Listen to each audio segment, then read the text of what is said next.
হচ্ছে ব্লগার মিতুর বাড়ি এবং আমরা মনে হয় মিতুকে পেয়ে গেছি। এই হচ্ছে ফেমাস ব্লগার মিতু। মিতু, আমার অডিয়েন্সের জন্য একটা ছোট্ট করে হাই বলে দাও। আপনি হঠাৎ আমার বাড়ির উঠানে আসলেন কেন? হুমা, আপনি না আমন্ত্রণ জানালেন, তাই চলে আসলাম। আমি আপনাকে আমন্ত্রণ জানাইছি? কবে, কখন?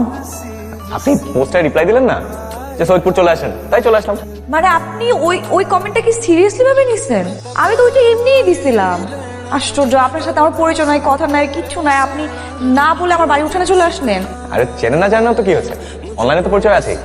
আপনি আসতে বলেছেন তাই চলে আসলাম। দু একদিন থাকবো, একটু ঘোরাফেরা করবো, একটু শুট টুট করবো, তারপর চলে যাবো। আবার বইলো না, এই ছেলেটা হইতেছে ভিডিও ব্লগ বানায়, দেশ বিদেশে ঘুরে ঘুরে ট্রাভেল ব্লগ করে আর কি।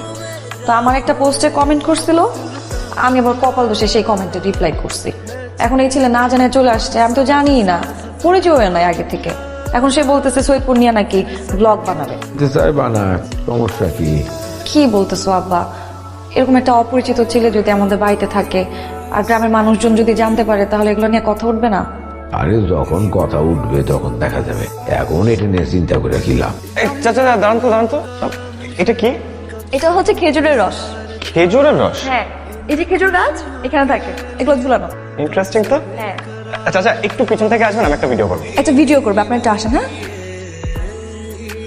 আচ্ছা হয়ে থাকে সেটা আমার। এই ছেলে, তোমার পরিচয়টা কি? তোমার ঠাই ঠিকানা কি? তুমি এই গ্রামে আসছো কেন? এই গ্রামে তোমার প্রয়োজনটা কি?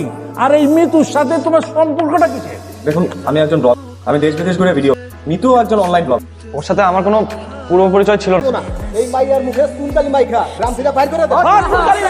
আস্তে, আরে আস্তে। শিক্ষা, আমার আদর্শ কোথায় ত্রুটি ছিল? বিশ্বাস করলাম এই ব্যাপারে কিচ্ছু জানি।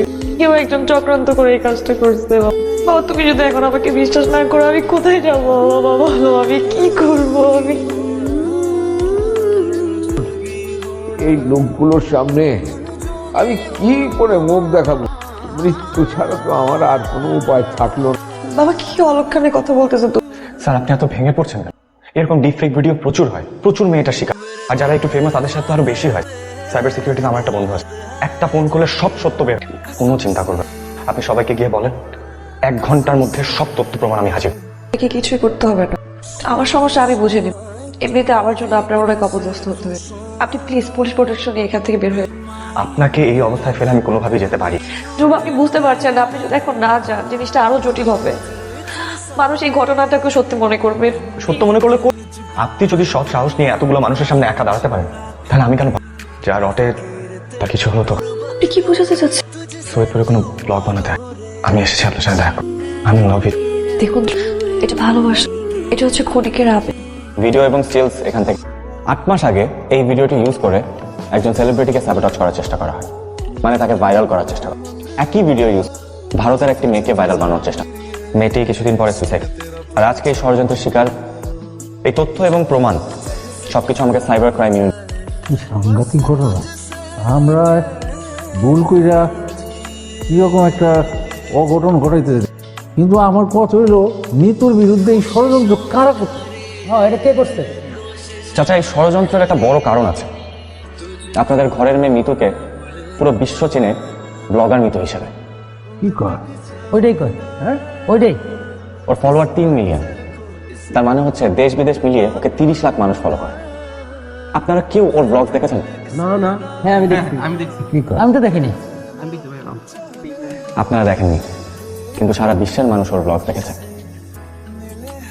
এই দেখুন, ইটালি, নেদারল্যান্ডস, জার্মানি, অস্ট্রেলিয়া থেকে মানুষজন এখন বাংলাদেশে আসতে চায়। তারা কোনো টুরিস্ট স্পটে যেতে চায় না, তারা সৈয়দপুর আসতে চায়। তারা মিতুর চোখে মিতুর মতো করে সৈয়দপুরকে দেখতে চায়। আপনাদের এই সুন্দর গ্রাম আজকে মিতুর কারণে ষড়যন্ত্রের মূল কারণ যারা এটা করেছে, তারা চেয়েছে মিতুর জনপ্রিয়তাটাকে নষ্ট করতে। ভাই, এর বিরুদ্ধে কে ষড়যন্ত্র করছে? আপনি কোন তো ওরা যায় আমি মাথা পাড়া দিয়ে কোন না ভাই, আপনার নামটা কোন? কে?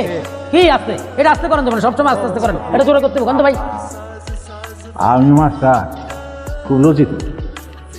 উপস্থিত সবাই এখানে আসো, মাস্টার আসো, ওই মেহমান ছেলেটাও আছে। মানে আমি এলাকার প্রতিনিধি হিসাবে পুরা বিষয়টা না যাই না, হুট করে মিতুর বিরুদ্ধে এরকমটা অভিযোগ করাটা আমার ঠিক হয় না। এটা আমার ভুল হয়েছে। মানুষটা পুরা বাচ্চাদের মতো, একদম সহজ সরল।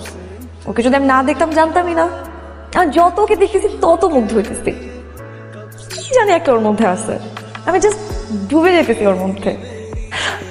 এত কেন ভালো লাগতেছে আমি বুঝতেছি না। You marry me?